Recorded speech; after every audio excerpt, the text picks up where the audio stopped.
What was the last book you read and how did you take notes? Well, in this short video, we're going to introduce the last book that I read, this one here, and also how I took notes and also share a few takeaways.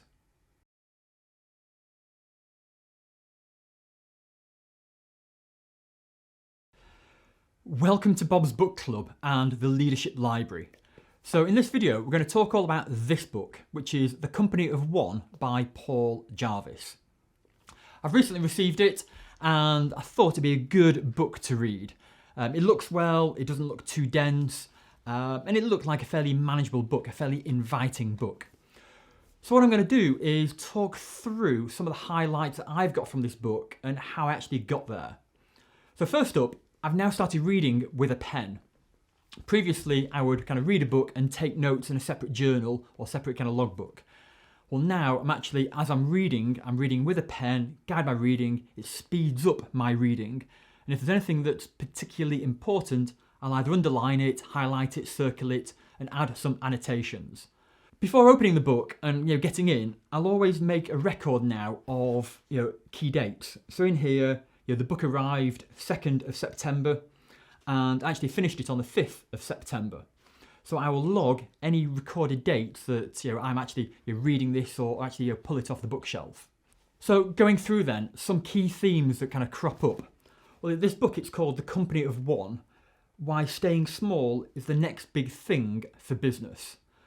So whether you're running your own business or whether you're a leader within a large business, this book is really key for thinking differently, entrepreneurial skills, and how to maintain focus against the odds, against everybody else. So one of the themes in here talks about leadership and about how to set extremely high standards for yourself and for others.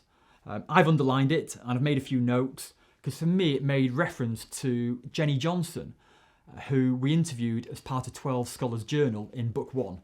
So there's a nice link there to some other work that you've been talking about. Further on, if it's been a well-researched book, it'll make links to other books or other articles. So now I will kind of put a little symbol here, and this little book symbol, which for me means it's a book that's kind of worth researching or worth looking at.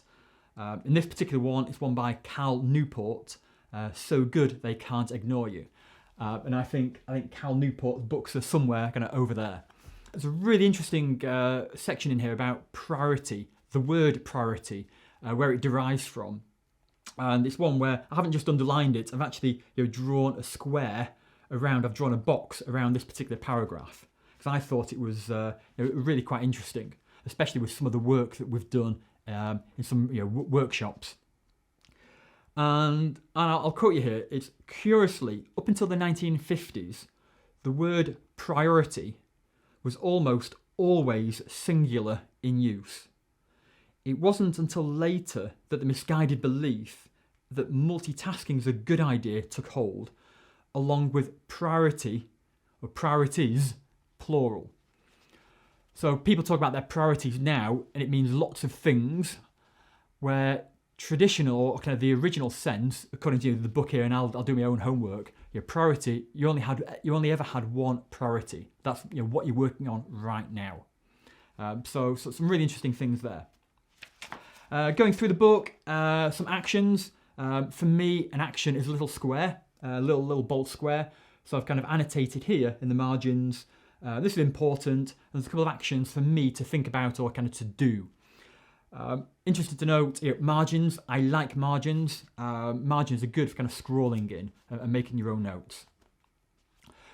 As I'm going through any big idea or something that's game changer for me, I'll draw a little star. So as I'm flicking through now, I can draw attention to this particular section.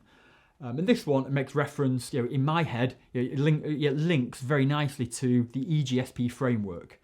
About finding a simple solution, either too big or too complicated, can be your strongest asset as a company of one. So for me, that little phrase rang true. Opposite, there's a nice little box square, which is important paragraph there.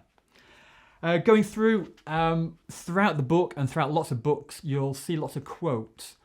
And quotes are kind of really kind of pertinent or meaningful. So not only do I underline them, again, I'll kind of annotate and I'll put a little kind of symbol there, which for me means quote. So I can always go back and look at those particular quotes. And that's kind of really it, kind of just a few little symbols to go through. We've got a little book symbol, we've got the squares, we've got my stars, we'll underline things, we'll draw rings around or draw boxes around things, and really kind of use the margins. And that's what I love about kind of paper. And you can flick through, you can link ideas together. And yes, I know that electronic books, e-books, and all those e-readers are great and very convenient. Personally, for me, I like a pen. I like to go through and add extra things as well. I can link ideas together.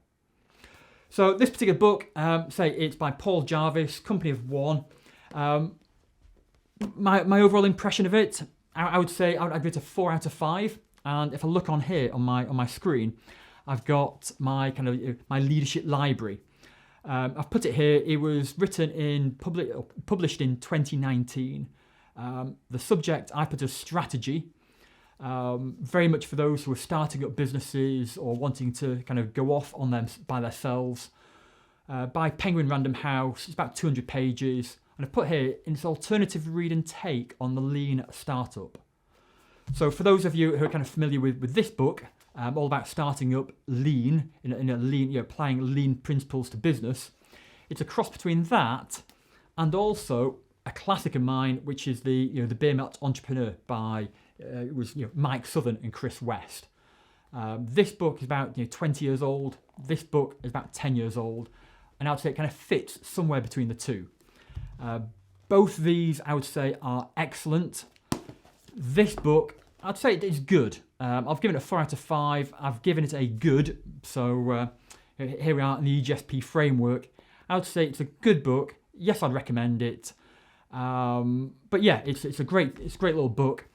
I'd be interested to know what you think as well, and whether you've read this book. If you have, put some notes in the sections below, or get in touch with me. I'd be really interested to know what you think of this book as well. So thanks so much for watching, and we'll see you next time.